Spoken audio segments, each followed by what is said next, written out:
ইহুদিরা যে জন্ম থেকে তেড়া তার প্রমাণ এই নেতানিয়াহু এখন টের পাচ্ছে, এখন ছেড়ে দে মাকাইন দিবাসী বলছে। যা আরম্ভ হয়েছে আমার মনে হয় এই পৃথিবীর মানচিত্র থেকে ইসরায়েল নামে রাষ্ট্র আর থাকবে না, কারণ আল্লাহ নিজে এখন প্রতিশোধ নেওয়া আরম্ভ করে দিয়েছে। ওরা যা করেছে এই ফিলিস্তিনের উপরে, এই মানুষগুলো ছোট ছোট বাচ্চারা বলতো আমি যা সম্মুখীন হলাম ইসরায়েলের দ্বারা আমি কিন্তু আল্লাহর কাছে সব গিয়ে বলে দেব। আল্লাহর ঘোষণা শোনার পরেও যারা মিথ্যা আরোপ করে আল্লাহর প্রতি, মিন বাদি যালিকা ফাউলাইকা হুমুজ জালিমুন, আল্লাহ বলেন আমার ভাষায় তারা জালেম। এখানে জালেম হওয়ার 5টা ক্যাটাগরি দিয়েছেন আল্লাহ, যে জালেম কারা। আল্লাহর বক্তব্য শোনার পরে যারা ঘাড় ঘোরায় তারা 1 নম্বরে জালেম, আর বাংলাদেশে এটা বেশি। 2 নম্বরে আল্লাহর বক্তব্য সঠিকভাবে বোঝে না, না বুঝে আন্দাজে মন খারাপ করে, এই শ্রেণীও বেশি। 3 নম্বরে কোরআন সম্পর্কে সঠিক জ্ঞান অর্জন না করে উল্টাপাল্টা ফতোয়া দিয়ে মানুষদেরকে দিন থেকে আরো দূরে সরানোর জন্য চেষ্টা করে, এরাও জালেম। 4 নম্বরে নিজের নফসের বাইরে যে যারা কাজ করে, মন চায় না তারপরেও এই কাজে যারা নিজেদেরকে জড়িত করে, এরাও জালেম। এই জালেমও বাংলাদেশে নেই। 5 নম্বরে জালেম হচ্ছে এই যে মানুষের উপরে যারা আমরা জুলুম করি, নিজে ক্ষমতা পাওয়ার পর এই ক্ষমতাকে অপব্যবহারের মাধ্যমে। আল্লাহ বলেন জালেম থেকে নিজেদেরকে রক্ষা করবা, বাঁচাবা, কারণ আমি নিজে কিয়ামতের দিন জালেমদের বিরুদ্ধে মামলা দেব। আপনারা জানেন আমার বিরুদ্ধে মামলা হয়েছিল রাষ্ট্রের, সর্বোচ্চ যিনি দায়িত্বে আছে তিনি ছিল বাদী, এই জন্য আমি বের হতে পারিনি। কিন্তু কিয়ামতের দিন আমার প্রতি যারা জুলুম করলো এদের বিরুদ্ধে মামলা দেবে কে? আল্লাহ নিজে বিচারপতি, নিজে মামলার বাদী। জালেমদের কোনো রক্ষা আছে? নেই। এমনকি জালেমদের জন্য দোয়া করাও জায়েজ নেই। সূরা তাওবার ভেতরে এসেছে, বল সাদাকাল্লাহ, হে নবী আপনি বলেন আমি যা বলি সব সত্য কথা বলি। কথাগুলো কার? আল্লাহর কোনো কথা মিথ্যা তো নেই, আমরা তো বিশ্বাস করবো না। আল্লাহর যত কথা আছে সব সত্য কথা। ফাত্তাবিউ, তোমরা অনুসরণ করো, মিল্লাতা আবি ইব্রাহিম, ইব্রাহিম আলাইহিস সালামের যে মিল্লাত ছিল এইটা, কারণ তিনি সঠিক পথের উপর ছিলেন। এই মিল্লাতুন শব্দের ভেতরে আমি 50টা জিনিস তাফসিরে আজকে পেয়েছি। আমাদের জাতির পিতা যিনি, কে? অনেকে কিন্তু এটা স্বীকার এখনো করেন না, সেই মানধাতামলে আছে, ওটা ভুলে যান। জাতির পিতা কে? ইব্রাহিম আলাইহিস সালাম। এখানে কোনো ভাগ বসানো যাবে না। ভাগ বসালে কি হয় দেখেছেন না? আগামীদের কেউ যেন ভাগ না বসায়, কারণ আল্লাহর ঘোষণা দেওয়া জাতির পিতা ইব্রাহিম আলাইহিস সালাম। উনি জীবনে পুরাটা জীবনে 50টা পরীক্ষার সম্মুখীন হয়েছিলেন। এখানে সে 50টার নাম আছে এই মিল্লাতার ভেতরে। আপনার 3.5 হাত বডি আপনার কথা শোনে? এই যে চোখটা, এখন যদি বলেন আমি চোখ খোলা রাখলাম আমি দেখবো না, চোখ কথা শুনবে? চোখ বলবে আগে বন্ধ করেন, এরপরে আপনি যা বলবেন বলেন। এই নাক, নাক আমাদের কথা শোনে? আপনি টয়লেটে বসে যদি বলেন আমি কিন্তু পৌরসভার মেয়র, আমি কোনো গন্ধ পেতে চাই না, শুনবে? নাক শুনবে? বলবে বেটা আগে নাক চেপে ধর, তারপরে অন্য কিছু। তাহলে আপনার নাক, চোখ, বাকি 3.5 হাত বডির একটাও আপনার কন্ট্রোলে, এগুলো কন্ট্রোল করে একজন। এই যে আমাদের 3.5 হাত বডিতে 5.5 কেজি রক্ত আছে। কত? বিজ্ঞান এখন জানাচ্ছে এই 5.5 কেজি রক্তের ভেতরে কমপক্ষে 5 প্রকার ক্যান্সার হয়। ক্যান্সার এখন বেড়ে যায়নি? অনেক বেড়ে গেছে ক্যান্সার। আর ক্যান্সার হওয়ার পেছনে যে সমস্ত কারণগুলো আছে ওইগুলো এখন বিজ্ঞান আবিষ্কার করছে। আমাদের হাতে আসলে কিচ্ছু নেই। ওই আয়াতটা উনি তেলাওয়াত করেছিল এই কথাই জানানোর জন্য, যে কুল্লু মান আলাইহা ফান, একটাও কিছু থাকবে না, সব শেষ হয়ে যাবে। এই শেষ হওয়ার আগে আপনার যে হায়াতটুকু আছে এটা কাজে লাগবে। এই জন্য বিবেক অনুযায়ী যারা কাজ করে না, এই মানুষগুলো আল্লাহর ভাষায় তারা জানোয়ারের চাইতেও খারাপ। এই 54 বছরে আমরা অনেকের বিবেক অনুযায়ী কাজ দেখি নাই। আগামীতে আমাদের কাজ যেন বিবেক বহির্ভূত না হয়। বিবেকের বাইরে চলে গেলে তো আপনি আর কুকুর সমান। বিবেকের বাইরে চলে গেলে আপনি আর ছাগল সমান না।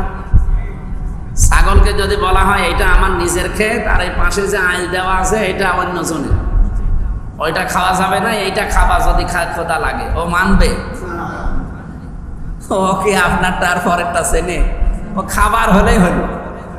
মানুষের ভেতরে এরকম স্বভাব যদি তৈরি হয় যে বাবা শাহজালাল মদের কাছে কুত্তা বিড়াল সব হালাল, হবে? আপনার বিবেক গেল কোথায়? ওই যে আয়াত পড়ছিলাম যেটা, যে অধিকাংশ মানুষ আর জাহান্নামে যাবে, তাদেরকে আল্লাহ 3টি ইন্দ্রিয় শক্তি দিয়েছে কিন্তু তারা কাজে লাগায় না। তার 1 নম্বরে তাদের কলব আছে, হৃদয় আছে, মন আছে, কমন সেন্স আছে, বিবেক আছে, কিন্তু কাজে লাগায় না। আমার আয়াতটা পড়ার পরে বাংলাদেশে মনে হয় 100 জনের 98 জন মানুষ ধরা খাবে, কারণ আমরা বিবেক অনুযায়ী কাজ করছি। 2 নম্বরে ওয়ালাহুম আ'য়ুনুল্লাহ ইবসিরুনা বিহা, এটা আরো ঝামেলা। তাদের চোখ আছে কিন্তু তারা দেখে না। কত অন্যায় টিভির পর্দায়, ফেসবুকে, ইন্টারনেটে, পেপার পত্রিকায় ভেসে আসতেছে। বলেন এই দেশে আমরা যারা আছি শুধু নিজের দলের লোক বলে আমরা কিচ্ছু বলি না, আর অন্যের দলের লোক হলে চোখ সেখানে যায়। 3 নাম্বারটা আরো কঠিন, ওয়ালাহুম আযানুল্লাহ ইয়াসমাউনা বিহা, তারা শোনে, কান থাকতে শোনে, না শোনার ভান করার মতো করে। কত কিছু শোনে, প্রতিদিন সংবাদে আসতেছে, টিভির পত্রিকায় দেখতেছে। এগুলো শোনার পরেও মানুষ কিছু আছে না শোনার ভান করার মতো। এই যে শুনেও শোনে না, দেখেও দেখে না, চিন্তা করেও করে না। আল্লাহ বলেন এগুলো মানুষ বলার দরকার নেই, উলাইকা কাল আনআম, এগুলো জানোয়ার। ভাষাটা খারাপ হয়ে গেল না? আনাম মানে জানোয়ারি। দেখবেন কাউকে যদি বলা হয় বাঘের বাচ্চা, ওর বুক বড় হয়ে যায়, আর যদি বলা হয় জানোয়ারের বাচ্চা, তো জিনিস তো দুইটাই এক। বাঘ কি? আল্লাহ এখানে শব্দ চয়ন করেছে জানোয়ারটা। উলাইকা কাল আনআম, এরাই তারা, কারা? যারা জানোয়ার। জানোয়ার পর্যন্ত আল্লাহ শেষ করেননি, বাল হুম আদব, বরং তার চাইতেও আমি আল্লাহর কাছে নিকৃষ্ট। বলেন নাউজুবিল্লাহ। উলাইকা হুমুল গাফিলুন, এরা গাফিল। তাহলে আমাদের জন্য আয়াতটা আমার মনে হয় অনেকের প্রযোজ্য হয়ে গেছে, যাদের চিন্তা করার শক্তি থাকার পরও আমরা করি না। আপনি তো পাগল না, আপনার বিবেক আছে। আপনি শোনার পরও না শোনার ভান করে থাকবেন, দেখার পরও না দেখার ভান করে থাকবেন। আর ওই আয়াত দিয়ে যদি আমি নামাজ পড়াতাম, সবই তো আমার বিরুদ্ধে চলে যেত। আমি ওইটা আরবি দিয়ে নামাজ পড়াতাম। এতে 2 নম্বরে যেটা আয়াত পড়লো, ইন্নাল আবরার লাফি নাঈম ওয়া ইন্নাল ফুজ্জার লাফি জাহিম, অবশ্যই যারা আবরার, আবরার মানে আবরার ফাহাদ না, আবরার ফাহাদও এর ভেতরে আছে, কারণ তাকে অন্যায়ভাবে মেরে ফেলা হয়েছে, সে শহীদ। কাউকে যদি অন্যায়ভাবে মেরে ফেলা হয় সে কি? শহীদ, শহীদের মর্যাদা পাবে। তার যদি ঈমান থাকে, অন্যায়ভাবে যদি শিকার হয়, জুলুমের মারা যায়, সে লোকটা শহীদ হবে। আল্লাহ যেন তাকে শহীদ হিসাবে কবুল করেন। তাহলে আবরার মানে নেককার বান্দা। অবশ্যই যারা নেককার তারা নিয়ামতের ভেতরে থাকবে। আল্লাহ এখানে আয়াত শুরু করার আগে ইন্না দিয়েছে, ইন্নাল আবরার লাফি নাঈম। দিন যত যাবে তাদের নিয়ামতগুলো বাড়তেই থাকবে, তাদের কর্মজীবনের উপরে ভিত্তি করে। আমার মনে হয় এ পর্যন্ত বোঝেন আয়াতটা। আমি নিজেও প্রথমে বুঝতাম না। এই পৃথিবীতে যে মানুষগুলো শহীদ হয়ে যায়, মারা যায়, যদি নেককার হয় লোকটা, দিন যত যাবে ওর নেকির কাজ যদি দুনিয়াতে বাকি থেকে যায়, যেমন এই যে সাদগায়ে জারিয়া বলা হয়, সারা জীবন আমরা শুনি সাদগায়ে জারিয়া, এর বিপরীতে একটা আছে কি? গোনায়ে জারিয়া। এইটা মানুষ শুনতে চায় না। সাদগায়ে জারিয়া যদি দুনিয়ায় থাকে তো গোনায়ে জারিয়া হবে না? এই তথ্য পাবেন সূরা আনআম 7 নম্বর পারা 10 নম্বর পৃষ্ঠা 6 নম্বর লাইনের 31 নম্বর আয়াতে আছে। তাফসিরে ফি জিলালিল কোরআন সাইয়্যিদ কুতুব রহমাতুল্লাহ আলাইহি উনি ব্যাখ্যায় লিখেছেন, আমরা 50টা পরীক্ষার ভেতরে গুরুত্বপূর্ণ 10টা ইমানের পরীক্ষা পেয়েছি কোরআনে। হযরত ইব্রাহিম 10টা পরীক্ষায় তিনি পাশ করেছিলেন। তার প্রথম পরীক্ষা ছিল তারকা। উনি তারকা দেখে দেখে মনে করছিলেন এটা আমার রব হবে। পরবর্তীতে চন্দ্র, এরপরে সূর্য। দেখতে দেখতে শেষে এসে বললেন না, ইন্নী ওয়াজ্জাহতু ওয়াজহিয়া লিল্লাযী ফাতারাস সামাওয়াতি ওয়াল আরদা হানিফা ওয়া মা আনা মিনাল মুশরিকিন। এখানে যত কথা আছে এই যে 2-10 মিনিট 1-2 ঘন্টা না, সারা জীবন বললো আমি শেষ করতে পারি না, এত কথা আছে। আল্লাহ তাআলা জানাতে চান যে ইব্রাহিম সত্য অনুসন্ধান করছিল, যে কোনটা আসল কোনটা আসল। শেষ পর্যন্ত যখন তিনি পেয়ে গেলেন, সত্যকে সত্য জানার পরে তিনি জাতির কাছে ঘোষণা দিলেন, জাতির লোকেরা আমি কিন্তু আজকে ইন্নী ওয়াজ্জাহতু ওয়াজহিয়া লিল্লাহ, আজকে মুখ ঘুরিয়ে নিলাম সবার কাছ থেকে। আর আমরা এটা জায়নামাজের দোয়া বানিয়েছি। উনি এইটা ঘোষণা দিলেন জাতির সামনে, এরকম মসজিদের মেম্বারের উপরে দাঁড়িয়েছে, জাতির লোকেরা আমি কিন্তু মুশরিক না, আমি আজকে সব দিক থেকে মুখ ঘুরিয়ে নিয়ে আসলাম, আমি মানুষের তৈরি করা আইন মানি না, আমি এই যে দরগা পূজা, দুর্গা পূজা, আগুন পূজা, মূর্তি পূজা কিচ্ছু মানি না। হ্যাঁ, আমি জানি এগুলো বলতে গেলে আমার বাবা নিজে মূর্তির ব্যবসা করে, আজও ও আমার বিরুদ্ধে যাবে। এখন ওই পরিবেশ আছে না? আপনি ইসলামের সঠিক কথা তুলে ধরতে যান, আপনার বাবা আপনার বিরুদ্ধে চলে যাবে। আপনি যদি সত্যি ইব্রাহিম আলাইহিস সালামের মতো ভূমিকা পালন করেন, তার পরিবার তার বিরুদ্ধে গেছে, তার সমাজ তার বিরুদ্ধে গেছে, তার দেশ তার বিরুদ্ধে গেছে, তার রাষ্ট্র তার বিরুদ্ধে, এমনকি আগুনে ফেলে দিয়েছে, দেশ থেকে তাড়িয়ে পর্যন্ত দিয়েছে। তাহলে ইব্রাহিম আলাইহিস সালাম যে জীবনে পরীক্ষা দিলেন 50টা, তার প্রথম পরীক্ষায় শুরু হয়ে গেছে এই কঠিন। আল্লাহ তাআলা বলেন আমি তোমাদেরকে অনুসরণ করার জন্য ইব্রাহিম আলাইহিস সালামের আদর্শটা দিলাম।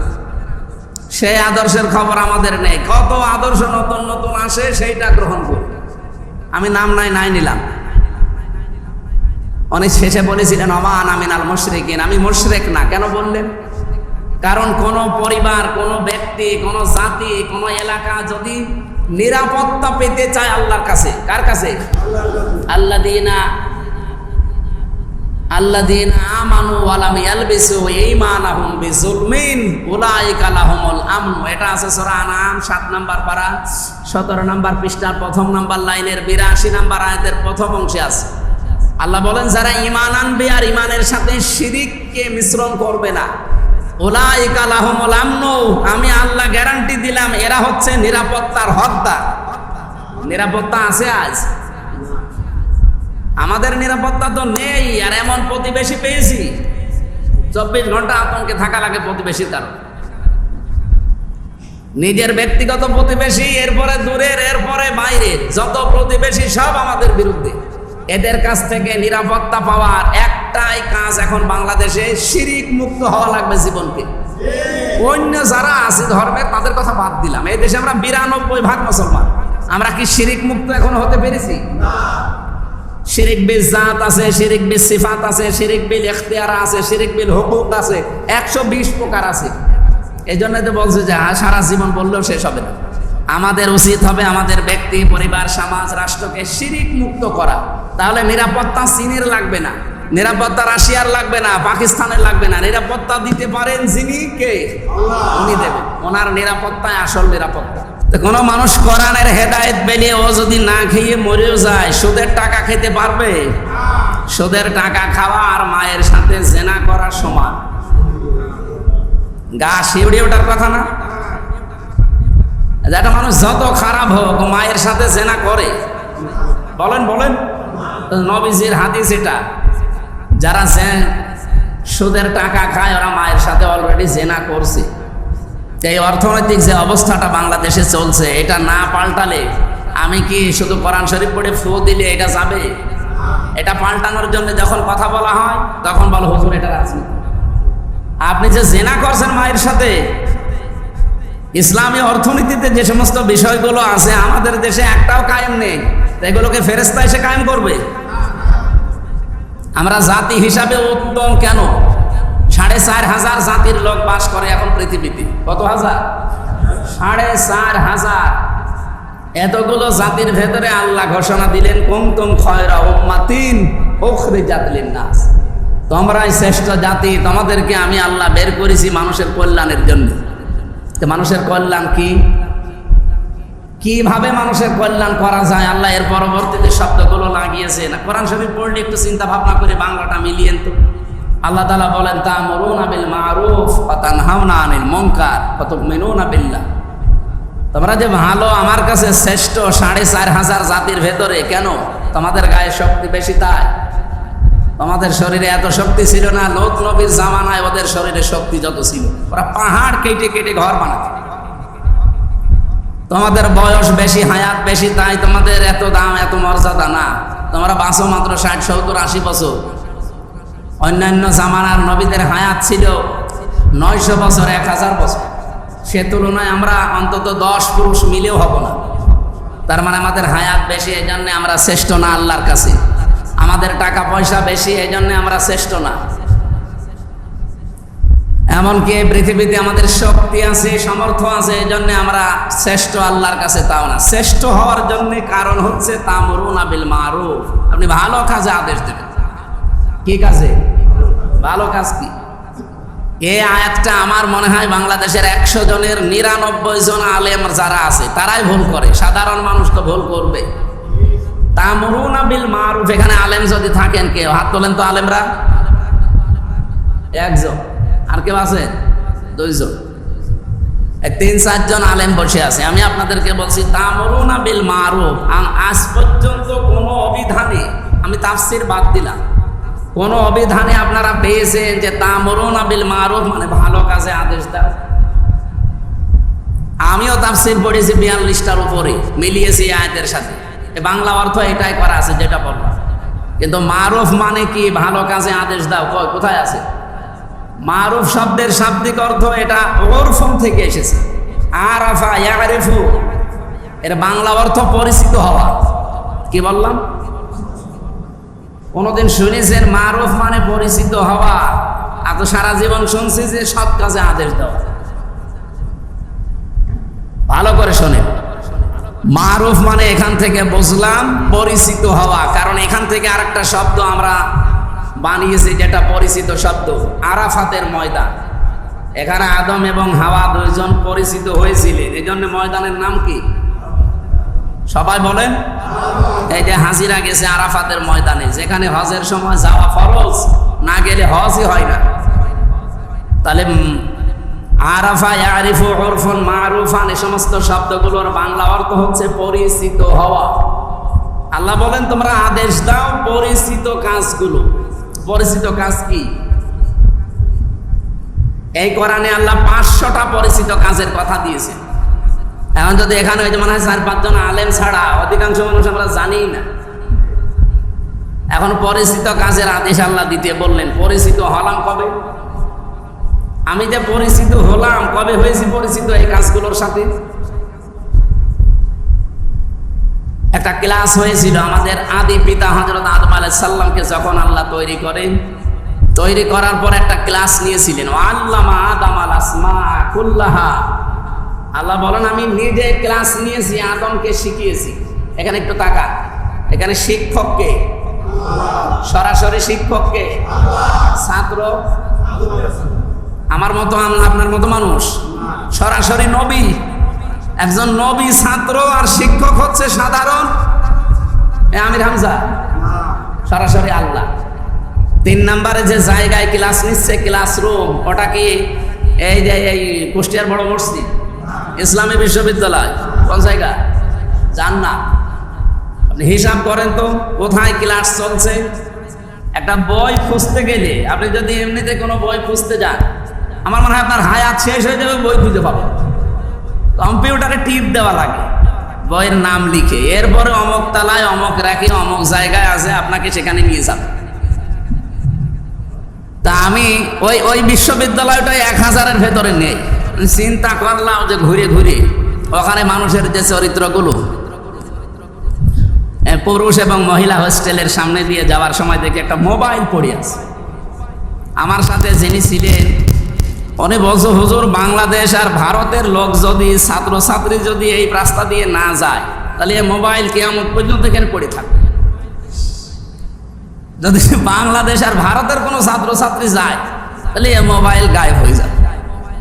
আমি যে এত দামি মোবাইল পড়ে আছে, আমরা তো 2 জন রাস্তা দিয়ে যাচ্ছি এই রাতের বেলা, তখন রাত 11:30, 12টা বাজে, কেউ নিচ্ছে না। বলে নেবে কে? হ্যাঁ, আমরা চলে যাওয়ার পরে যদি বাংলাদেশের কোনো ছেলে মেয়েরা যায়, এ আল্লাহ রাস্তায় গায়েব করে ফেলে।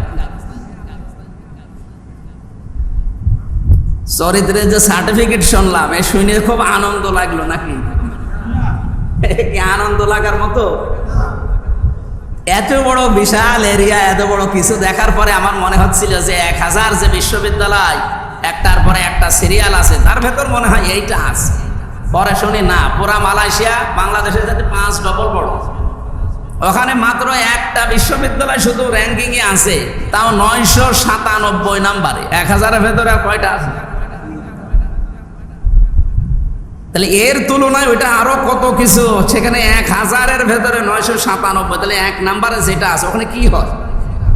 আমি রাশিয়া বিশ্ববিদ্যালয়ে একজন স্যার পেয়েছিলাম, ওখানে উনি আরবিতে টকিং করে। জিজ্ঞাসা করছিলাম ওনাকে, আরবি ভাষা দিয়েছে, স্যার এই যে 1000-এর ভেতরে এই মানুষগুলো, এই ভার্সিটিগুলো, আমাদের বাংলাদেশ তো বাদই দিল, এখানে যারা আছে এরা কিসের ভিত্তিতে র্যাঙ্কিং করা হয়? উনি বলছে গবেষণার ভিত্তিতে। তার মানে যে 1 নাম্বারে আছে সেখানে গবেষণা হয় 99%, পড়াশোনা হয়, লেখাপড়া হয় 1%। আর মালয়েশিয়ার যেটা, ওই স্যারের সাথে আমার দেখা, উনি আমাদের বাংলাদেশে বাড়ি বাগেরহাটে, ওখানে শিক্ষক। ওনারা বললাম আপনারা তো 997 নাম্বারে, তো কিসের ভিত্তিতে সিরিয়ালে আপনি নাম পেয়েছেন? বলছে আমার এই বিশ্ববিদ্যালয়টা, এখানে 60% লেখাপড়া হয় আর 40% গবেষণা হয়। 40% গবেষণা আছে, 60% লেখাপড়া আছে, তাও র্যাঙ্কিংয়ে এসেছে 997, 1000-এর ভেতর। আমি ওনারা বললাম বাংলাদেশের ইসলামী বিশ্ববিদ্যালয় কুষ্টিয়া বা ঢাকা, রাজশাহী, এগুলো ওগুলো আসতে মনে হয় আরো 100-200 বছর লাগবে। আমি একটা জিনিস বোঝানোর জন্য এ পর্যন্ত এসেছি, আপনি ভালো করে শুনতেছেন কিনা দেখেন তো। যেখানে 100%-এর 99% গবেষণা হচ্ছে, 1% লেখাপড়া হচ্ছে, সেই তুলনায় বাংলাদেশে আমার মনে হয় গবেষণা হয় 1%, লেখাপড়া হয় 99%। এই জন্য র্যাঙ্কিংয়ে যেতে পারে, কারণ গবেষণা করার জন্য যে সমস্ত সরঞ্জামাদি লাগে এ মালয়েশিয়া ইসলামিক ভার্সিটিতে নেই। যেটা ওই যে 997 নম্বর আছে ওইটাই আছে। ওইটা আমি দেখতে গিয়েছিলাম। ওদের যে সমস্ত ফাংশন, ওটা বুঝতে হলেও আপনাকে অন্তত 6 মাস ট্রেনিং দেওয়া লাগবে একাধারে। আমি মালয়েশিয়া এই ইসলামিক ইউনিভার্সিটি যেটা, সেটা আমি পিএইচডি করার জন্য ওখানে স্যারের সাথে কথাও বলেছিলাম। ডক্টর মিজানুর রহমান আজহারি, এই ভাই যে স্যারের আন্ডারে করেছে, ওই স্যারের বাড়ি আমাদের বাংলাদেশে কক্সবাজারে।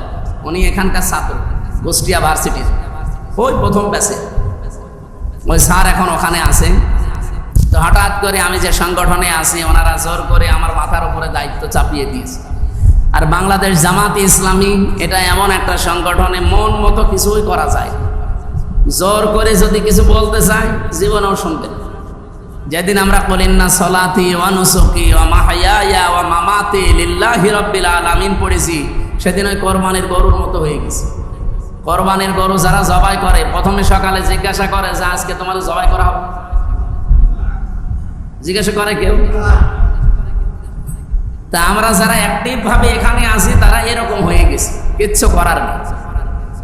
দায়িত্ব যেহেতু দিয়েছে আল্লাহ রাব্বুল আলামিন, যদি সামনে সুযোগ দেয় সততার সাথে এবং ন্যায় নিষ্ঠার সাথে যেন পালন করতে পারি, সেই দোয়া চাচ্ছি, আল্লাহ তৌফিক দিন।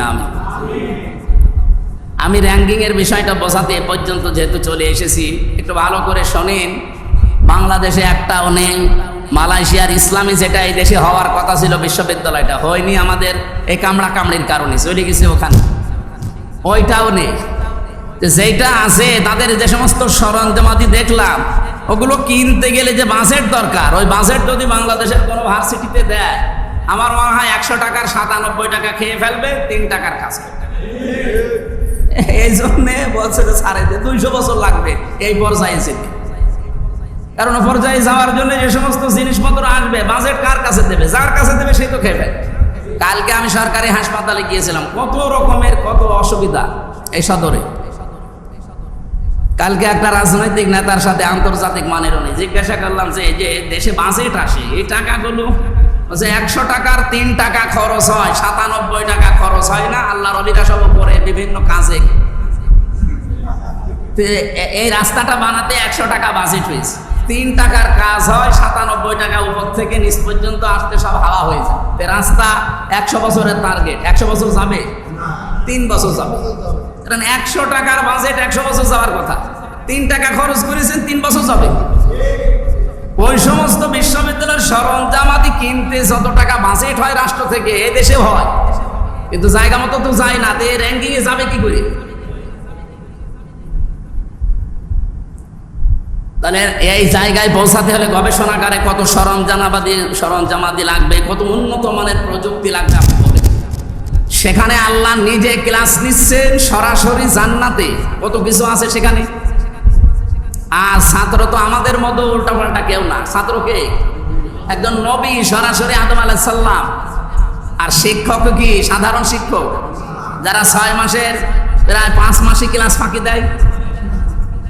আমার বলতে নেই, রেকর্ড হচ্ছে। তারপরও বিশ্ববিদ্যালয়ের স্যার যারা আছেন মাইন্ড করবেন না, কারণ হক কথা বলতে আমি কোনোদিন পিছপা হইনি, মরণ পর্যন্ত হব না।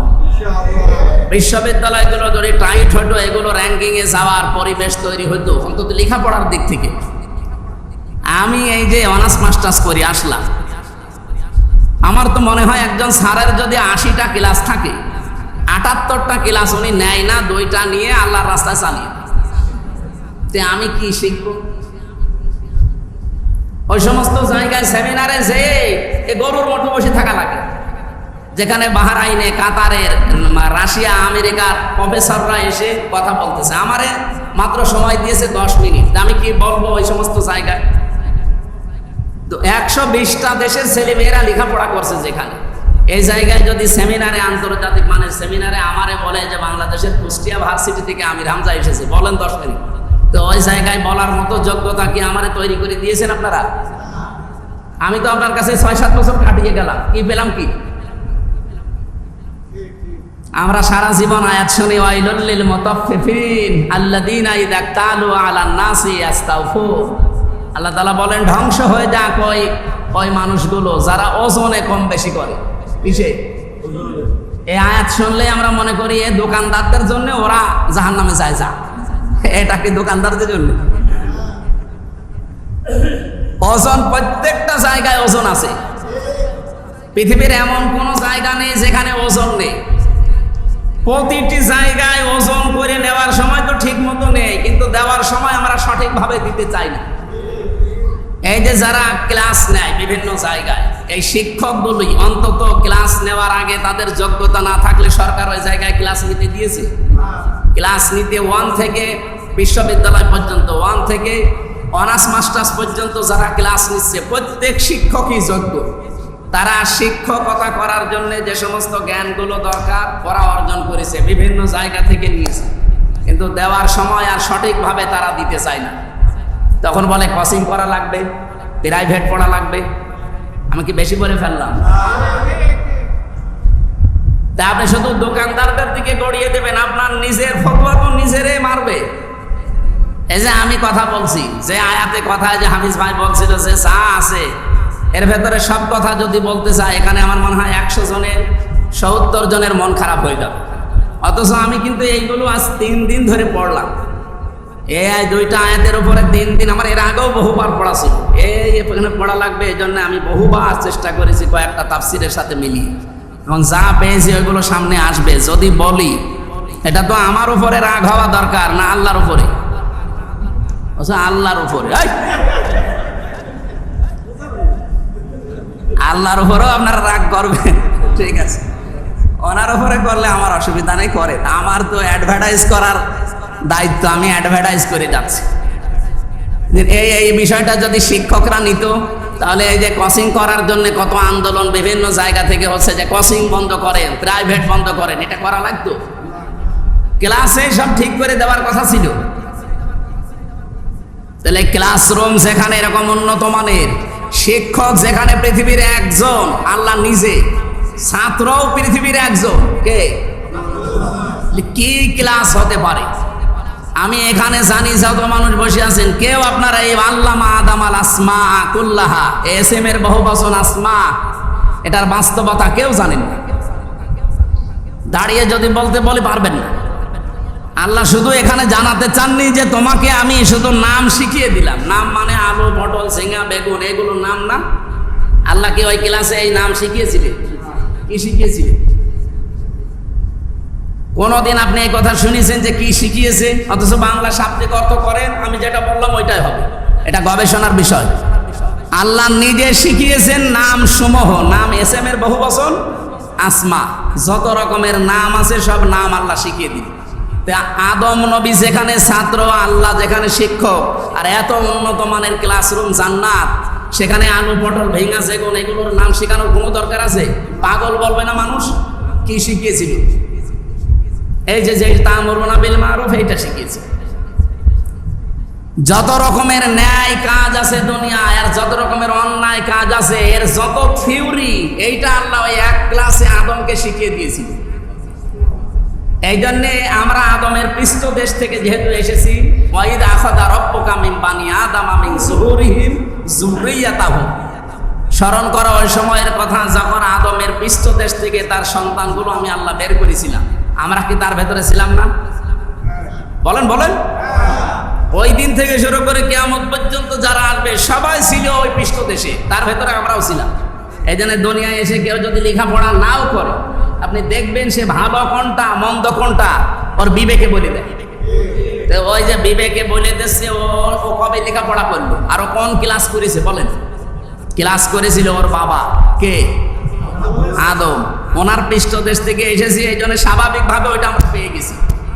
এই যে যা ভালো যেটা আর যেটা মন্দ, সমস্ত ন্যায় কাজ, সমস্ত অন্যায় কাজের মানদণ্ড, যেটা মূলনীতি, এটা আমরা এমনি জানি। লেখাপড়া করা লাগে না, কোনো প্রতিষ্ঠানের যা লাগে না, এটা ভেতর থেকেই চলে আসে। এই কাজগুলোর আদেশ দেওয়া লাগবে যদি আল্লাহর কাছে আমরা শ্রেষ্ঠ হতে চাই। এইরকম কাজ আছে পড়া কোরআন শরীফে 500। কয়শো? আমরা সর্বোচ্চ নয় 7-8টা জানি। তো এই ভালো কাজগুলো আমরা জানার পরে মানুষকে বলা লাগবে না? এর সাথে আমরা পরিচিতই না, বলবো কি করে? এই যে ভালো ভালো কাজ ওই দিন আল্লাহ আমাদের শিখিয়েছিল ওই এক ক্লাসে। 2 নম্বরে যত অন্যায় কাজ আছে, সব অন্যায় কাজগুলো ওই দিন থিওরিগুলো আল্লাহ আমাদের শিখিয়ে দিয়েছে। তাহলে ভালো কাজ এবং মন্দ কাজের যে মূল নীতি, এটা দুনিয়ায় এসে লেখাপড়া না করলেও মানুষ জানে, কারণ ক্লাস করেছিল আমাদের বাবা, ওনার কাছ থেকে আমরা অটোমেটিক পেয়ে গেছি। এই জন্য ভালো মন্দ এটা জানার পরেও যদি কারো বিবেকে কাজ না করে, বুঝতে হবে ও আর আদমের সন্তান নেই। আদমের সন্তানের বাইরে গেলে কার সন্তান? এবার আপনি নিজে হিসাব করেন যে আপনার বিবেকে কাজ করে না কেন?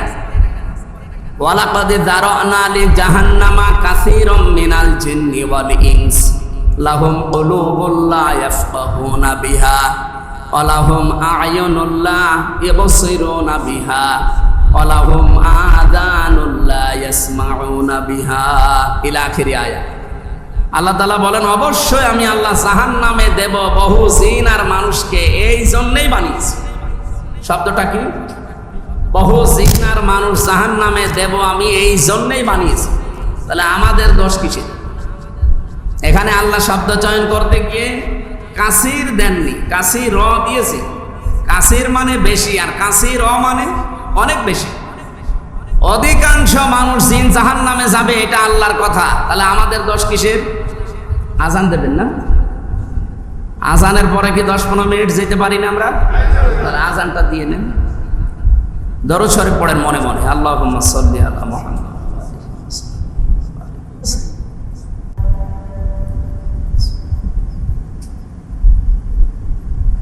সম্মানিত মুসল্লি কিরাম, আল্লাহ রাব্বুল আলামিন আমাদেরকে উত্তম বানানোর যে কারণগুলো বলছিলাম, আমাদের ভালো কাজ বলতে এই পরিচিত কাজগুলোর আদেশ দেওয়া লাগবে। আর এই আদেশ দিতে হলে যে জায়গায় থাকা লাগে, এই 54 বছরে বাংলাদেশে ইসলাম সেখানে যায়নি, কারণ আদেশ এই দেশে নেই। এই দেশে আছে ভালো কাজের অনুরোধ। কি আছে? আপনি নিজের মন থেকে বুকে হাত দিয়ে বলেন তো, বাংলাদেশে ভালো কাজের আদেশ আছে? কি আছে? অনুরোধ আছে। পড়া কোরআন শরীফ আপনার কাছে দিয়ে দিলাম, একটা আয়াত দেখান তো যে ভালো কাজের অনুরোধ করো, এরকম কোনো কথা আছে? যেখানে আপনি পাবেন তা'মুরুনা বিল মারুফ ওয়া ইয়া'মুরুনা বিল মারুফ, ভালো কাজের আদেশ দেওয়া লাগবে, তাহলে আপনি আল্লাহর কাছে উত্তম হতে পারবেন, শ্রেষ্ঠ হতে পারবেন। আমরা তো এই কথাটাই মানুষকে বোঝাতে পারি না যে আমরা ভালো কাজে আদেশ দিতে হলে যে জায়গায় থাকা লাগে, এই 54 বছরে আজ পর্যন্ত ইসলাম সেখানে যায়নি। সেখানে আমরা নিয়ে যেতে চাই, আর আপনারা বলেন না এটা রাজনীতি, এটা দুনিয়ার কাজ, এটা ধর্ম ব্যবসা। তা আপনি যেটা করছেন ওটা কিসের ব্যবসা? বলেন, আপনি যেটা করছেন ওটা কিসের ব্যবসা? আজ এই সমস্ত জায়গাগুলো থেকে এই সঠিক কথাগুলো যায় না, এজন্য আমরা মনে করি ইসলাম মনে হয় ওই রকম। এদেশের ভালো কাজের আদেশ দিতে হলে এরকম চেয়ারে থাকা লাগে। 54 বছর ইসলাম চেয়ারে নেই, আছে ওই চেয়ারের নিচে বাবা শাহজালাল সব ভালো। না, আমরা ইসলামকে আজ জায়গা মতো পৌঁছিয়ে দেব, ভালো কাজের আদেশ আসবে ওখান থেকে। ভালো কাজের অনুরোধ হয় না, কারণ আদেশ যিনি দিচ্ছেন উনি কি অনুরোধ করার মতো? যত জায়গায় কোরআনের আদেশ পাবেন সেটার ইংরেজি হচ্ছে ডু ইট, এটা কর। কারণ আল্লাহ হচ্ছেন মালিক আর আমরা হচ্ছে গোলাম। গোলামের কাছে কি বলা যায় যে বাবা এটা করো? আমরা যেটা করছি এটা কি আদেশ না অনুরোধ? সারা দেশে এখন অনেকে এই ভুল ব্যাখ্যায় আছে, আদেশকে অনুরোধ বানিয়ে নিয়েছে। এই জন্য ইসলাম এত নিচে পড়ে আছে। 2 নম্বরে তা'মুরুনা বিল মারুফ ওয়া তানহাউনা, এটা তো আরো কঠিন। তানহাউনা মানে কি? নাহা শব্দের শাব্দিক অর্থ শুধু নিষেধ করা না। আপনি অভিধান দেখেন, নাহা মানে বাধার সৃষ্টি করা, বাধার প্রাচীর তৈরি করা। এই যে এখানে গড়াই নদী আছে, আমি যদি এখন যে বলি এই ইমাম সাহেবকে নিয়ে যে আপনি ফু দেন, আমিও ফু দিলাম, এই পানি বন্ধ হয়ে যাবে, কিয়ামত তো হবে। এখানে আপনি প্রাচীর তৈরি করেন, বেড দেন, বাধার সৃষ্টি করেন, দেখবেন পানি বন্ধ হয়ে যাবে। আল্লাহ বলেন সমাজে যেখানে অন্যায় হবে, পরিবার থেকে রাষ্ট্র পর্যন্ত, তোমরা যদি আমার কাছে ভালো হতে চাও এই অন্যায় কাজে বাধা দেওয়া লাগবে, নাকি অন্যায় কাজে অনুরোধ করা লাগবে? বাংলাদেশে যদি আজ বাধা সব জায়গায় দিতে পারতাম, এই চাঁদাবাজি বন্ধ হয়ে যেত।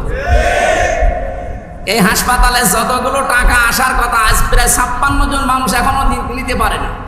মেন যিনি দায়িত্বে আছে, কালকে দেখা করার পরে উনি বলছে আমার উপর থেকে বিভিন্ন জায়গায় কল আসে, আমি পারি। কল আসবে কেন? এর কি আগস্টের 5 তারিখের আগে আছে যে কল আসবে? আর কল দেয় কে? আমরা ওই যে তানহাউনা আনিল মুনকারে নেই। আমরা আল্লাহর কাছে উত্তম, শুধু নামাজ পড়ে রোজা রেখে মসজিদের সভাপতি হয়ে যদি মনে করেন আমি সব হয়ে গেছি, আপনি তো কুষ্টিয়ার মসজিদের সভাপতি, আবু সেহেল ছিল কাবা শরীফের সভাপতি। ও তো মনে করতে পারে যে আমি পৃথিবীর শ্রেষ্ঠ জায়গার সভাপতি, আমার চাইতে উত্তম আর কি আছে? না, আমরা নাহা সৃষ্টি করতে চাই, সামনে বাধা প্রাচীর তৈরি করবো ইনশাআল্লাহ। এরপরের শব্দ ছিল তুমিনুনা বিল্লাহ। আমরা পুরোটা ব্যাখ্যায় যেতে পারছি না। আল্লাহর কাছে হিসাব দেওয়া লাগবে না যে 3টা জিনিসে, তার ভেতরে কোরআনের পেছনে যদি আপনার সময় ব্যয় হয়, আপনার সম্পদ ব্যয় হয়, সে কোরআন বোঝাই হোক, কোরআন প্রচারে হোক, কোরআন কায়েমে হোক, আর কোরআনে কারিম মানুষকে মানাতে গিয়ে হোক, এই 4টা বিষয়ে যেখানে সম্পদ সময় খরচ হবে, আল্লাহ বলেন হিসাব দেওয়া লাগবে না। 2 নম্বরে পরিবারস্থ লোকদের জায়েজ কাজ মেটাতে গিয়ে যে খরচ হয় ওটার জবাব দেওয়া লাগবে না।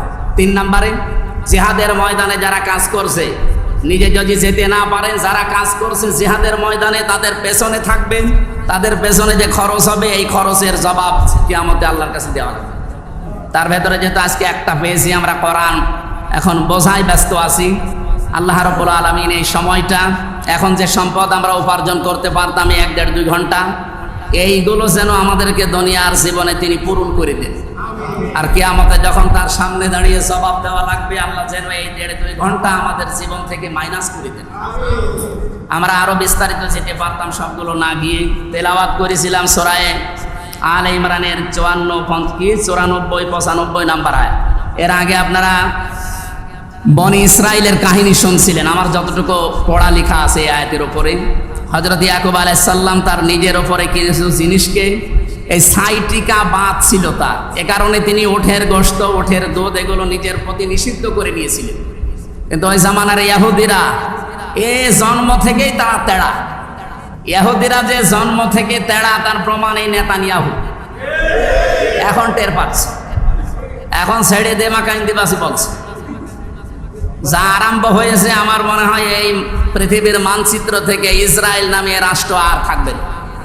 কারণ আল্লাহ নিজে এখন প্রতিশোধ নেওয়া আরম্ভ করে দিয়েছে। ওরা যা করেছে এই ফিলিস্তিনের ওপরে, এই মানুষগুলো ছোট ছোট বাচ্চারা বলতো আমি যা সম্মুখীন হলাম ইসরায়েলের দ্বারা, আমি কিন্তু আল্লাহর কাছে সব গিয়ে বলে দেব।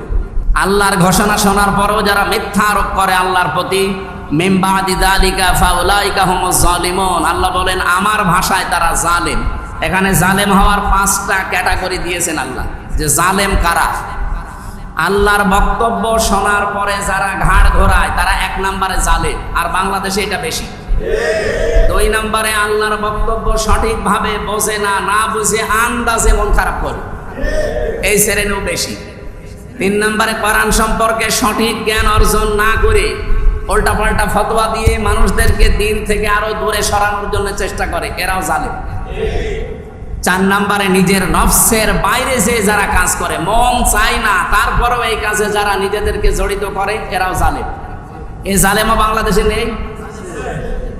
5 নম্বরে জালেম হচ্ছে এই যে মানুষের উপরে যারা আমরা জুলুম করি, নিজে ক্ষমতা পাওয়ার পর এই ক্ষমতাকে অপব্যবহারের মাধ্যমে। আল্লাহ বলেন জালেম থেকে নিজেদেরকে রক্ষা করবা, বাঁচাবা, কারণ আমি নিজে কিয়ামতের দিন জালেমদের বিরুদ্ধে মামলা দেব।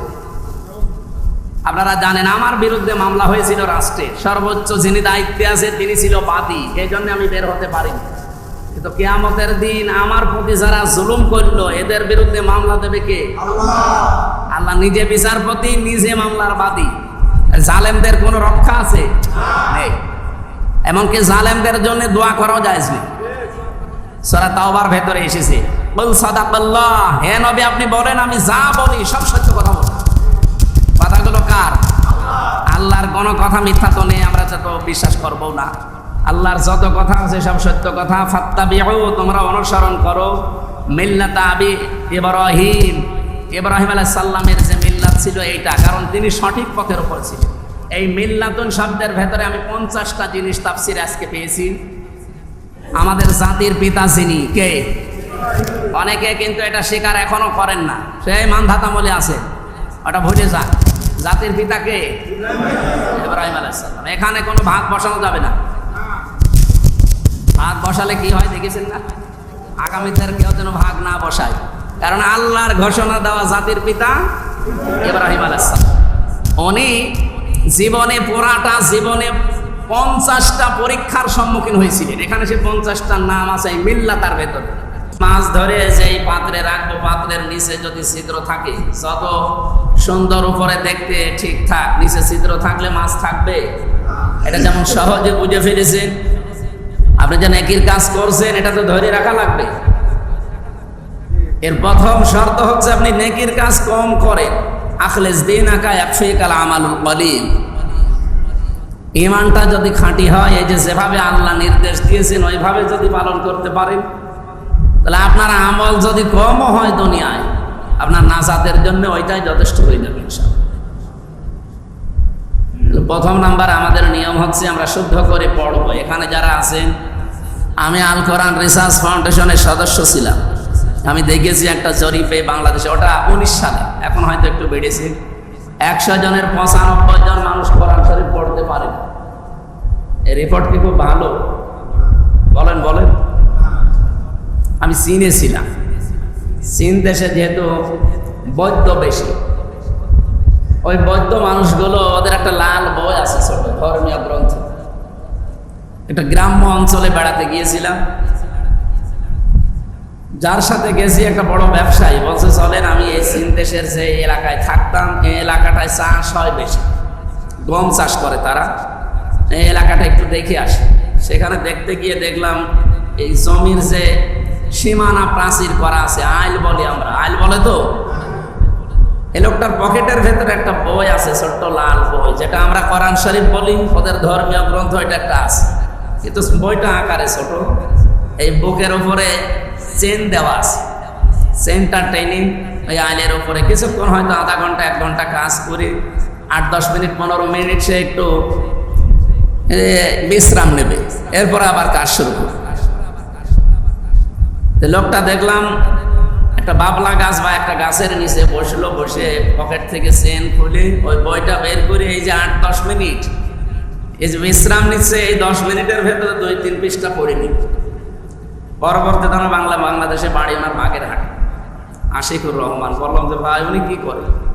বলছে এটা বৌদ্ধ লোক, এই যেহেতু 10 মিনিট সময় পেয়েছে, সময়টা ও হেলায় খেলায় নষ্ট করে, এই সময়টা কাজে লাগাচ্ছে। ধর্মীয় গ্রন্থ ওটা যেটা আছে ওইটা ও বের করেছে পকেট থেকে, 10 মিনিট মতো পড়ে নিল, আবার ওই যে চেন লাগিয়ে আবার কাজে লেগে ফেলছে। বলেন ওদের কাছে সবচাইতে আগে ধর্মীয় গ্রন্থটা, এরপরে অন্যান্য বিষয়গুলো তাদের সামনে আসে।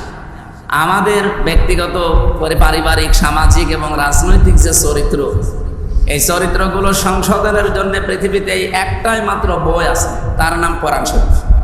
তাদের চরিত্র ওইভাবে ঠিক করতে পারছে না, কারণ ওদের লিখিত কিতাবটা মানুষের লেখা, আর আমাদের যেটা, এটা কি মানুষ লিখেছে? বলেন বলেন, কিয়ামত পর্যন্ত কেউ লিখতে পারবে? সূরা কাউসারটা শুধু কাবার দেওয়ালে টাঙিয়ে দিয়েছিল প্রথম আয়াতটা। ওই জামানায় বড় বড় কবি ছিল যারা, কবি লাবিদের মতো কবিকে চ্যালেঞ্জ দিয়েছিল বিশ্বনবী যে ইন্না আতাইনা কাল কাউসার, এটা কাবার দেওয়ালে লিখে দিলাম, এর পরের কি আয়াত হবে এটা আপনি একটু লেখেন। এই চ্যালেঞ্জ তো কেউ গ্রহণ করে না। এমনকি সর্বশেষ এত বড় বড় কবি যারা, তারা লিখে দিয়েছে লাইসা হাদা কালামুল বাশার, এটা মানুষের কথা না। সুবহানাল্লাহ বলতে পারেন না? আপনি টের পাচ্ছেন কি বলছি? ১৫০০ বছর চলে যাচ্ছে, এমন কোন বই আছে যে ১৫০০ বছরে তার কোনো ভুল ধরা যায়নি? এই শুধু কোরআন শরীফ বাদ দিয়ে বলেন তো, যত বড় দামি বই হোক, এমনকি প্রত্যেকেই লিখিত আগে লিখে দেয় যে আমার বইয়ের ভেতরে যদি কোন ভুল পান আমাকে জানাবেন, আগামীতে আমি যখন আবার বই ছাপাবো পরবর্তী সংস্কারে সংশোধন করে দেব। শুধু আল্লাহ নিজে চ্যালেঞ্জ দিয়েছেন, তাও প্রথমে যালিকাল কিতাবু লা রাইবা ফিহি। আমার তো মনে হয় কোরআন শরীফ পড়াটা লাগে না, শুধু এই যালিকাল কিতাবু, এই কিতাবের আগে যে আলিফ। রবিন ভাই, তো 15-20 মিনিট পর আমরা একজন অ্যাক্সিডেন্ট করেছে, আমাদের আজকের অনুষ্ঠান ছিল, ওখানে যাবো ইনশাআল্লাহ। 15-20 মিনিট পরে যাবো ওখানে, হ্যাঁ একসাথে যাব। ঠিক আছে, বসে পড়ুন, যাদের নামাজ শেষ হয়ে গেছে। আল্লাহুম্মা সাল্লি আলা মুহাম্মাদ ওয়া আলিহি ওয়া সাহবিহি ওয়া বারিক ওয়া সাল্লিম। সম্মানিত মুসল্লিগণ, নামাজের ভেতরে সূরা রহমান এবং সূরা ইনফিতার এগুলো থেকে তেলাওয়াত হয়েছে। আপনারা হয়তো আরবিটা শুনলেন, বাংলা বুঝেছেন কেউ কিছু, কয়েকজন হয়তো বুঝেছেন। এখানে যে গুরুত্বপূর্ণ তথ্যগুলো ইমাম সাহেব নামাজে পড়ল, এইটাই আমরা মুসলমানেরা বুঝি না, এটাই আমাদের দরকার। কুল্লু মান আলাইহা ফান ওয়া ইয়াবকা ওয়াজহু রাব্বিকা যুল জালালি ওয়াল ইকরাম ফাবিআইয়ি আলাই রাব্বিকুমা তুকাদ্দিবান। আরবিতে ওনার কণ্ঠ সুন্দর, তেলাওয়াত করছিল ভালো, বেশ ভালোই লাগছিল। তো ওইটা বাংলা বললে মন খারাপ হয়ে যায় আমার। আল্লাহ তাআলা বলেন সব ধ্বংস হয়ে যাবে, সব, শুধু বাকি থাকবে যুল জালালি ওয়াল ইকরাম। এই বিশ্বাস মানুষের অন্তরে যদি দৃঢ়ভাবে ধারণ করে কেউ, তার দ্বারা আল্লাহর উপরে মাস্তানি করা মানায়। আপনি কি নিয়ে মাস্তানি করে? আপনার শরীরের কন্ট্রোলও তো আপনার উপরে নেই। আপনার 3.5 হাত বডি আপনার কথা শোনে। এই যে চোখটা, এখন যদি বলেন আমি চোখ খোলা রাখলাম, আমি দেখবো না, চোখ কথা শুনবে? চোখ বলবে আগে বন্ধ করেন, এরপরে আপনি যা বলবেন বলেন। নাক, নাক আমাদের কথা শোনে। আপনি টয়লেটে বসে যদি বলেন আমি কিন্তু পৌরসভার মেয়র, আমি কোনো গন্ধ পেতে চাই না, শুনবে? নাক শুনবে? বলবে বেটা আগে নাক চেপে ধর, তারপরে অন্য কিছু। তাহলে আপনার নাক, চোখ, বাকি 3.5 হাত বডির একটাও আপনার কন্ট্রোলে, এগুলো কন্ট্রোল করে একজন। এই যে আমাদের 3.5 হাত বডিতে 5.5 কেজি রক্ত আছে। কত? বিজ্ঞান এখন জানাচ্ছে এই 5.5 কেজি রক্তের ভেতরে কমপক্ষে 5 প্রকার ক্যান্সার হয়। ক্যান্সার এখন বেড়ে যায়নি? অনেক বেড়ে গেছে ক্যান্সার। আর ক্যান্সার হওয়ার পেছনে যে সমস্ত কারণগুলো আছে, ওইগুলো এখন বিজ্ঞান আবিষ্কার করছে। আমাদের হাতে আসলে কিচ্ছু নেই। ভাই আয়াতটা উনি তেলাওয়াত করছিল এই কথাই জানানোর জন্য যে কুল্লু মান আলাইহা ফান, একটাও কিছু থাকবে না, সব শেষ হয়ে যাবে। এই শেষ হওয়ার আগে আপনার যে হায়াতটুকু আছে এটা কাজে লাগবে। এই জন্য বিবেক অনুযায়ী যারা কাজ করে না, এই মানুষগুলো আল্লাহর ভাষায় তারা জানোয়ারের চাইতেও খারাপ। এই 54 বছরে আমরা অনেকের বিবেক অনুযায়ী কাজ দেখি নাই। আগামীতে আমাদের কাজ যেন বিবেক বহির্ভূত না হয়। বিবেকের বাইরে চলে গেলে তো আপনি আর কুকুর সমান। বিবেকের বাইরে চলে গেলে আপনি আর ছাগল সমান না। ছাগলকে যদি বলা হয় এটা আমার নিজের ক্ষেত, আর এই পাশে যে আইল দেওয়া আছে এটা অন্যজনের, ওইটা খাওয়া যাবে না, এইটা খাবা যদি খোদা লাগে, ও মানবে? ওকে আপনারটা আর পরেরটা চেনে? ও খাবার হলেই হইল। মানুষের ভেতরে এরকম স্বভাব যদি তৈরি হয় যে বাবা শাহজালাল মদের কাছে কুত্তা বিড়াল সব হালাল, তাহলে হবে? আপনার বিবেক গেল কোথায়? ওই যে আয়াত পড়ছিলাম যেটা, যে অধিকাংশ মানুষ আর জাহান্নামে যাবে, তাদেরকে আল্লাহ 3টি ইন্দ্রিয় শক্তি দিয়েছে, কিন্তু তারা কাজে লাগায় না। তার 1 নম্বরে তাদের কলব আছে, হৃদয় আছে, মন আছে, কমন সেন্স আছে, বিবেক আছে, কিন্তু কাজে লাগায়। আমার আয়াতটা পড়ার পরে বাংলাদেশে মনে হয় 100 জনের 98 জন মানুষ ধরা খাবে, কারণ আমরা বিবেক অনুযায়ী কাজ করছি। 2 নম্বরে ওয়ালাহুম আ'য়ুনুল্লাহ ইবসিরুনা বিহা, এটা আরো ঝামেলা। তাদের চোখ আছে কিন্তু তারা দেখে না।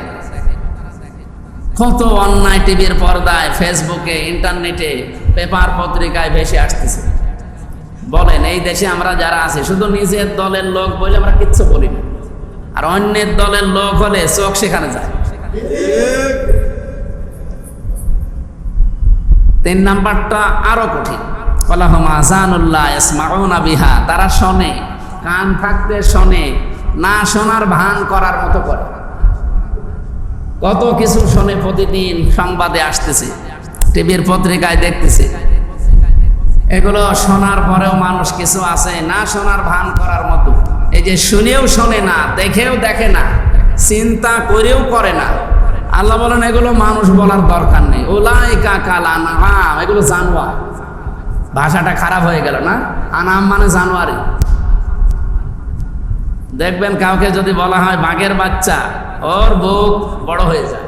আর যদি বলা হয় জানোয়ারের বাচ্চা, তো জিনিস তো দুইটাই এক। বাঘ কি? আল্লাহ এখানে শব্দ চয়ন করেছে জানোয়ারটা। উলাইকা কাল আনআম, এরাই তারা, কারা? যারা জানোয়ার। জানোয়ার পর্যন্ত আল্লাহ শেষ করেননি। বাল হুম আদাল, বরং তার চাইতেও আমি আল্লাহর কাছে নিকৃষ্ট। বলেন নাউজুবিল্লাহ। উলাইকা হুমুল গাফিলুন, এরা গাফিল। তাহলে আমাদের জন্য আয়াতটা আমার মনে হয় অনেকের প্রযোজ্য হয়ে গেছে, যাদের চিন্তা করার শক্তি থাকার পরও আমরা করি না। আপনি তো পাগল না, আপনার বিবেক আছে। আপনি শোনার পরও না শোনার ভান করে থাকবেন, দেখার পরও না দেখার ভান করে থাকবেন। আর ওই আয়াত দিয়ে যদি আমি নামাজ পড়াতাম, সবই তো আমার বিরুদ্ধে চলে যেত। আমি ওইটা আরবি দিয়ে নামাজ পড়াতাম। এদের 2 নম্বরে যেটা আয়াত পড়লো, ইন্নাল আবরার লাফি নাঈম ওয়া ইন্নাল ফুজ্জার লাফি জাহিম, অবশ্যই যারা আবরার, আবরার মানে আবরার ফাহাদ, আবরার ফাহাদ এর ভেতরে আছে, কারণ তাকে অন্যায় ভাবে মেরে ফেলা হয়েছে, সে শহীদ। কাউকে যদি অন্যায় ভাবে মেরে ফেলা হয় সে কি? শহীদ। শহীদের মর্যাদা পাবে। তার যদি ঈমান থাকে, অন্যায় ভাবে যদি শিকার হয়, জুলুমের মারা যায়, সে লোকটা শহীদ হবে। আল্লাহ যেন তাকে শহীদ হিসাবে কবুল করেন। তাহলে আবরার মানে নেককার বান্দা। অবশ্যই যারা নেককার তারা নিয়ামতের ভেতরে থাকবে। আল্লাহ এখানে আয়াত শুরু করার আগে ইন্না দিয়েছে, ইন্নাল আবরার লাফি নাঈম। দিন যত যাবে তাদের নিয়ামতগুলো বাড়তেই থাকবে, তাদের কর্মজীবনের উপরে ভিত্তি করে। আমার মনে হয় এ পর্যন্ত বোঝেন আয়াতটা। আমি নিজেও প্রথমে বুঝতাম না। এই পৃথিবীতে যে মানুষগুলো শহীদ হয়ে যায়, মারা যায়, যদি নেককার হয় লোকটা, দিন যত যাবে ওর নেকির কাজ যদি দুনিয়াতে বাকি থেকে যায়, যেমন এই যে সাদগায়ে জারিয়া বলা হয়, সারা জীবন আমরা শুনি সাদগায়ে জারিয়া, এর বিপরীতে একটা আছে কি? গোনায়ে জারিয়া। এটা মানুষ শুনতে চায় না। সাদগায়ে জারিয়া যদি দুনিয়ায় থাকে, তো গোনায়ে জারিয়া হবে না? এই তথ্য পাবেন সূরা আনআম 7 নম্বর পারা 10 নম্বর পৃষ্ঠা 6 নম্বর লাইনের 31 নম্বর আয়াতে আছে। তাফসিরে ফি জিলালিল কোরআন সাইয়্যিদ কুতুব রাহমাতুল্লাহ আলাইহি উনি ব্যাখ্যায় লিখেছেন,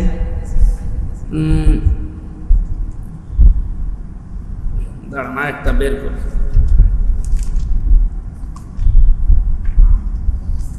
قد خسر الذين كذبوا بلقاء الله, অবশ্যই ক্ষতিগ্রস্ত হয়ে গেছে যারা আল্লাহর সাথে সাক্ষাৎ হবে এটা যারা মিথ্যা মনে করে।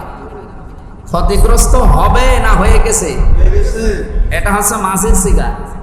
আরবি গ্রামার যারা জানে ওদের জিজ্ঞাসা করেন, আল্লাহ অতীতের শব্দ লাগিয়েছে, বর্তমান ভবিষ্যৎ প্রেজেন্ট ফিউচার দেননি।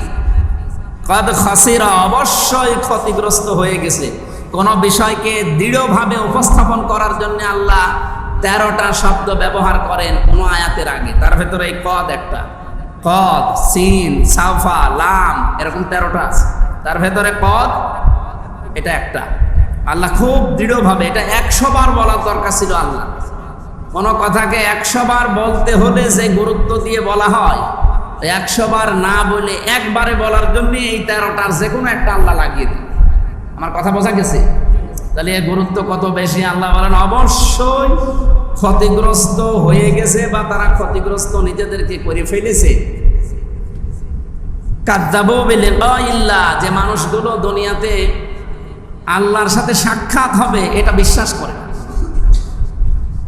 হাত্তা ইযা জাআতুহুমুস সাআতু বাগতাতান, হঠাৎ করে যখন তাদের কাছে, এখানে সাআতুনের অর্থ দুইটা, একটা হচ্ছে মরণ আর একটা কিয়ামত। যখন তাদের কাছে মরণ চলে আসে, ক্বালু ইয়া হাসরাতানা আলা মা ফাররাতনা ফিহা, তখন তার পেছনের জীবনের দিকে তাকায় আর আফসোস করে। পেছনের জীবনের দিকে তাকায় আর আফসোস করে যে আমি এইগুলো পাঠিয়েছিলাম, এ পর্যন্ত যদি থাকতো আমি আয়াতটা পড়তাম না। এর পরের শব্দটা খুব মারাত্মক। ওয়াহুম ইয়াহমিলুনা আওজারহুম আলা যুহুরিহিম আলা সামা ইয়াসিরুন। আল্লাহ তাআলা বলেন তারা বহন করে নিয়ে যাবে, যাচ্ছে বা যাবে। ইয়াহমিলুনা এটা মজারে, এটা আর অতীতের শব্দ না, পাস্ট না, এটা বর্তমান ভবিষ্যৎ। তারা বহন করে নিয়ে যাচ্ছে এবং ভবিষ্যতেও যাবে। আওজারহুম, সার মানে বোঝা, আওজার এটা বহু বছর। তারা বাপের বোঝাগুলো আলা যুহুরিহিম, তাদের পিঠের উপরে বহন করে নিয়ে যাচ্ছে এবং কিয়ামতের দিন নিয়ে যেতে থাকবে। আলা সামা ইয়াসিরুন, ফেরেশতারা যারা আছে কিয়ামতে, অন্যান্য যারা আছে তারা ওর দিকে তাকিয়ে বলবে কত নিকৃষ্ট বোঝা বহন করে নিয়ে যাচ্ছ। বলেন নাউজুবিল্লাহ। এবার আমি একটু 2-1 মিনিট ব্যাখ্যা করব। সাদগায়ে জারিয়ার কথা শুনলেন, উনি নামাজে পড়েছিলেন এইটা যে ইন্নাল আবরারা লাফি নাঈম, যারা দুনিয়াতে আবরার, নেককার, পুণ্যবান মানুষ, এই মানুষগুলো নিয়ামতের ভেতরে থাকতে থাকতে উপরে উঠতে থাকবে। যত দিন যাবে তার নিয়ামত আল্লাহ বাড়াবে। ওয়া ইন্নাল ফুজ্জারা লাফি জাহিম, কিন্তু যারা অপরাধী, পাপিষ্ঠ, গুনাহগার, এরা থাকবে কোথায়? জাহান্নামে। বলেন বলেন। জাহান্নামে তো আরো পরে আছে, কিন্তু তার আগে যে কাজগুলো, খবর থেকে হাসর পর্যন্ত। এখানে সাআতুন শব্দটা যেহেতু আছে, বাগতাতান আছে, হঠাৎ করে যখন মরণ চলে আসে ওই মানুষগুলো আফসোস করে। আর দিন যত যায় তার পিঠের উপরে পাপের বোঝাগুলো আল্লাহ চাপাতেই থাকে। আল্লাহ যদি বলতেন চাপাতে থাকে তাহলে আমরা সমস্যা মনে করতাম, কিন্তু চাপাতেই থাকে, এটা তো ঝামেলা। আমার এখন 33 বছর বয়স, আমি যদি এই 33 বছরে 33 মন গোনা করলাম, মনে কর মরে গেলাম, কিয়ামতের দিন আমার পিঠের উপরে 33 মন গোনা আল্লাহ চাপিয়ে দিল, আমার বিচার শেষ নাকি? এ পর্যন্ত বোঝেননি?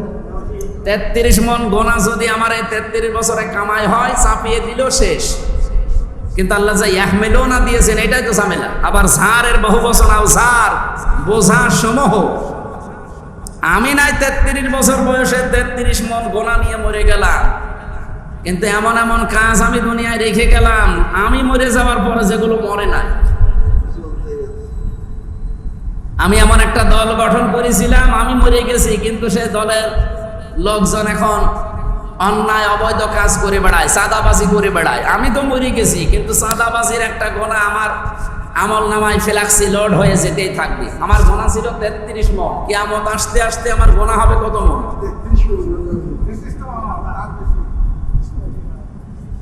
এরকম মানুষ কি কুষ্টিয়ায় আছে?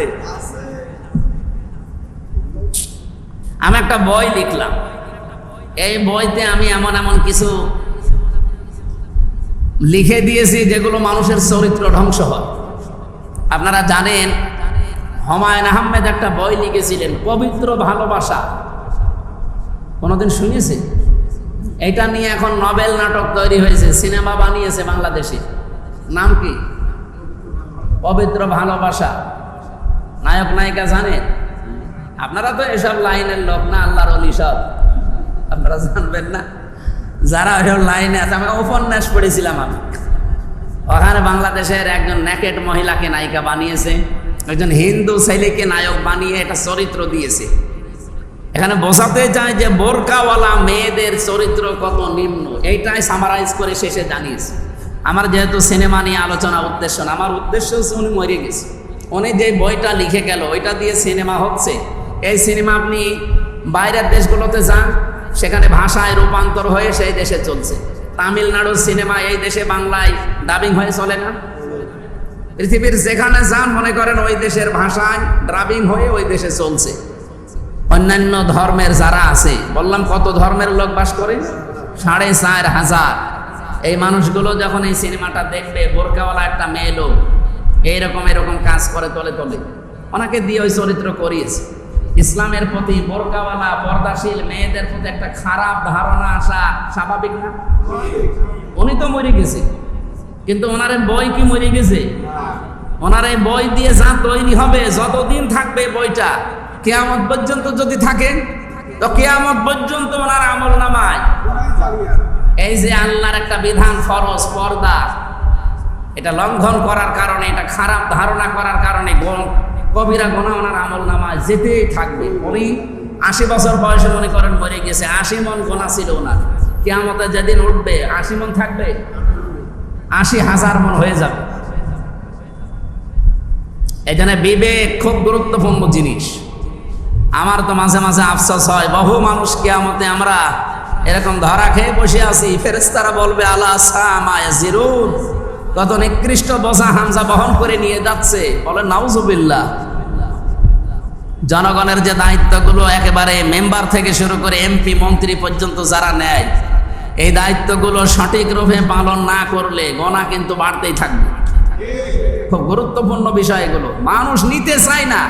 আর কিছু কিছু মানুষ আছে গলা বাড়িয়ে বলে দেন আমার। আপনি রাগ করলেও বাস্তবতা এটাই বলছি। বাংলাদেশ জামাত ইসলামীতে, ইসলামী ছাত্র শিবিরে, ইসলামী ছাত্রী সংস্থায় আমি যতটুকু মিশে দেখেছি, এদের দায়িত্ব তো চেয়ে নেওয়া জায়েজ নেই।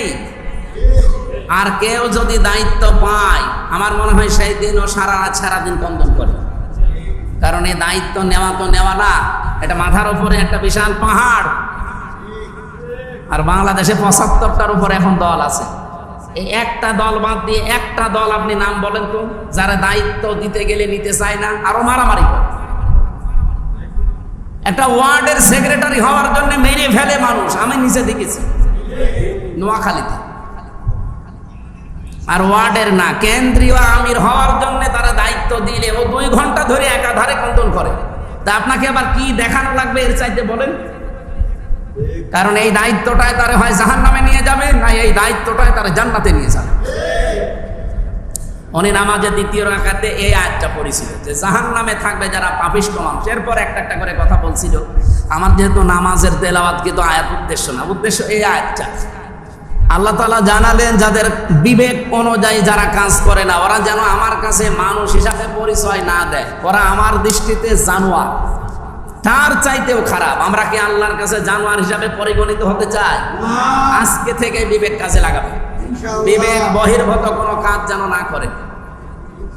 এই বিবেক বহির্ভূত কাজ মানুষ করে কখন? যখন আল্লাহর এই বাণী জানে না তখন। এই জন্য আল্লাহ ফামান ইফতারা আলাল্লাহিল কাযিবা দিয়েছে। যে ব্যক্তি ইফতারা দোষ দেয় আলাল্লাহি, আল্লাহর উপরে, কাযিবা মিথ্যা অপবাদ দেয়, মিথ্যা অপবাদ রচনা করে। আর এটা রচনা করবে তারা যারা এই সম্পর্কে জ্ঞান অর্জন না করে। এই জন্য কোরআনের জ্ঞান অর্জন করা 1 নাম্বার ফরজ, আর 1 নাম্বার গুনাহ হচ্ছে কোরআনের জ্ঞান অর্জন না করা। আমি যে একটা জরিপ বলেছিলাম প্রথমে, মনে আছে কি?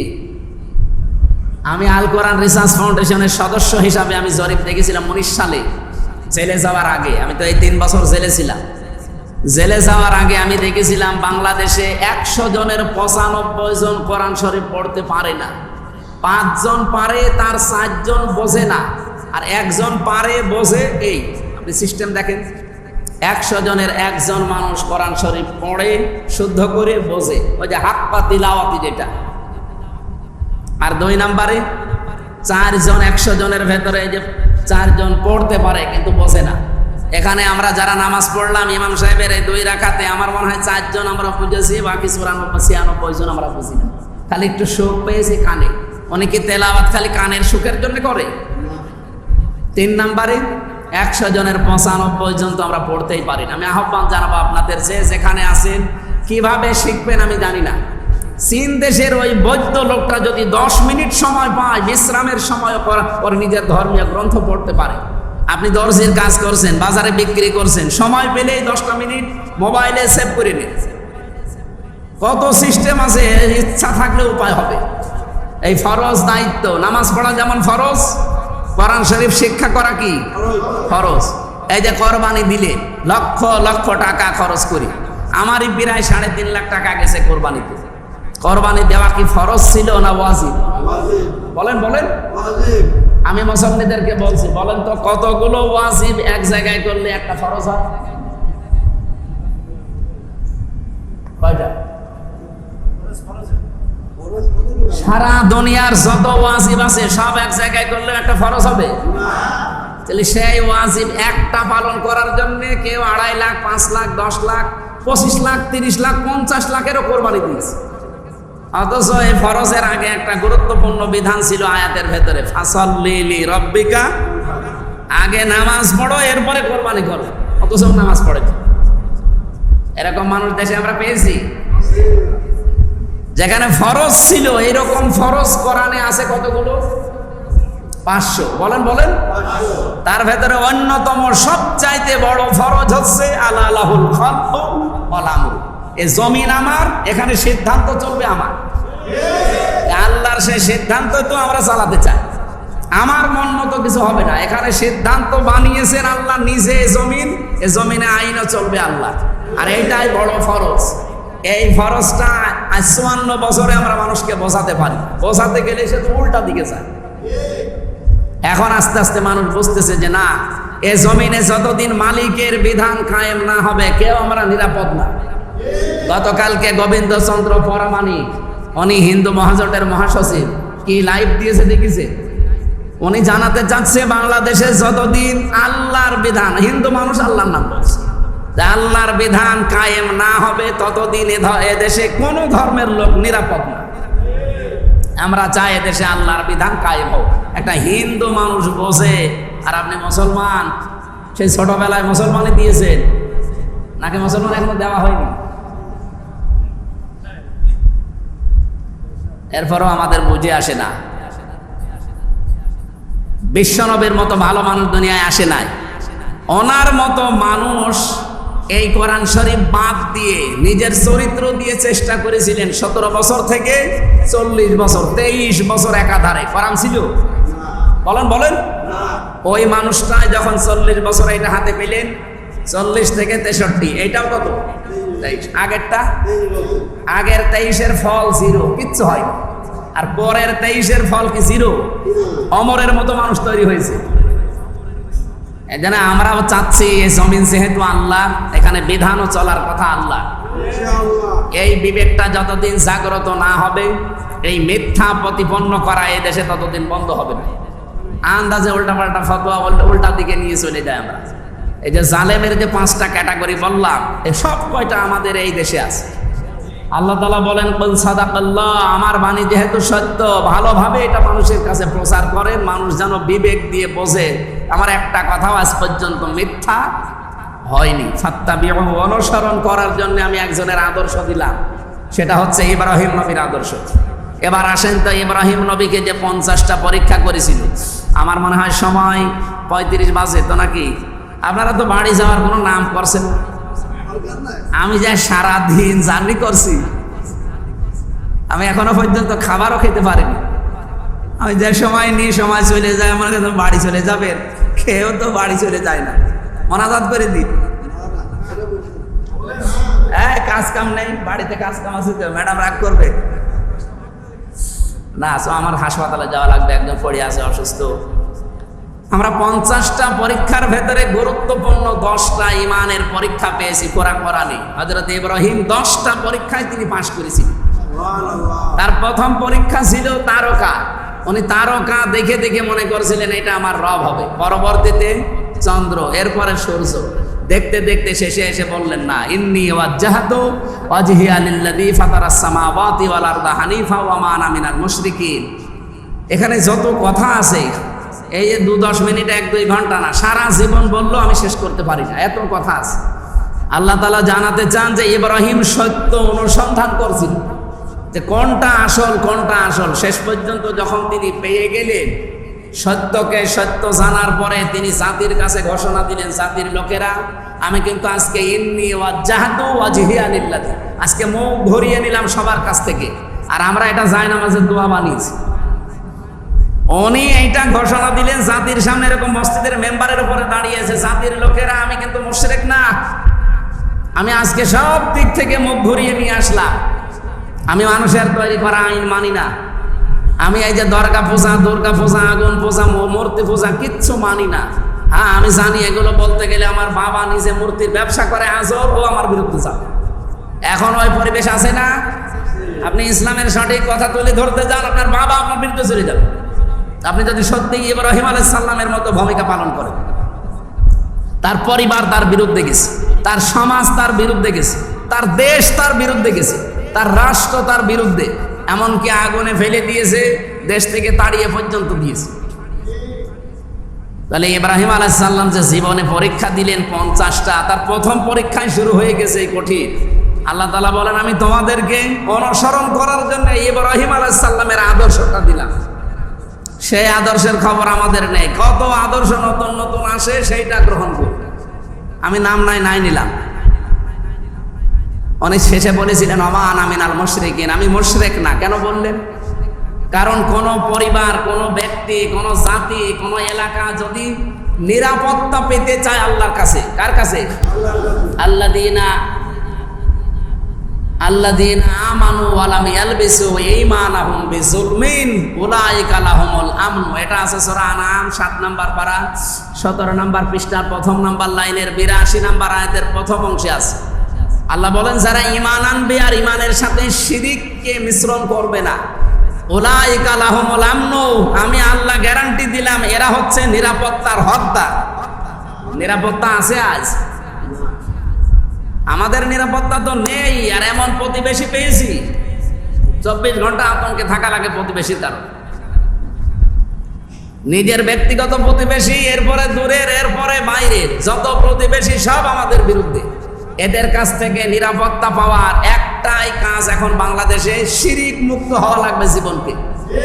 অন্য যারা আছে ধর্মের তাদের কথা বাদ দিলাম, এই দেশে আমরা 92% মুসলমান, আমরা কি শিরিক মুক্ত এখনো হতে পেরেছি? না। শিরিক বিল জাত আছে, শিরিক বিল সিফাত আছে, শিরিক বিল ইখতিয়ার আছে, শিরিক বিল হুকুক আছে, 120 প্রকার আছে। এই জন্য তো বলছে যে সারা জীবন বললেও শেষ হবে না। আমাদের উচিত হবে আমাদের ব্যক্তি, পরিবার, সমাজ, রাষ্ট্রকে শিরিক মুক্ত করা। তাহলে নিরাপত্তা চীনের লাগবে না, নিরাপত্তা রাশিয়ার লাগবে না, পাকিস্তানের লাগবে না। নিরাপত্তা দিতে পারেন যিনি, কে? উনি দেবেন। ওনার নিরাপত্তায় আসল নিরাপত্তা। আল্লাহ রাব্বুল আলামিন আমাদের শিরিক মুক্ত জীবন এবং এই 50টা যদি আবার সামনে আমার কোনোদিন সিরিয়াল হয় এসে আমরা আবার বলবো ইনশাআল্লাহ। আজকে যেহেতু অ্যাক্সিডেন্ট হয়েছে একজন ভাই, তাকে দেখতে যাব। এরপরে আমি সারাদিন বাড়িতে নেই। ম্যাডামও 10টার পরে হয়তো আর গেলে গেট খুলবে না। ওই জন্য আমরা আজকের মতো শেষ করলাম। ওই জায়গায় তো সবাই ধরা বান্ধা, কিছুই করার নেই। যত বড় হুজুর হয় ওখানে যে ধরা বান্ধা। আল্লাহুম্মা আমিন। يا نفس إن لم تظفري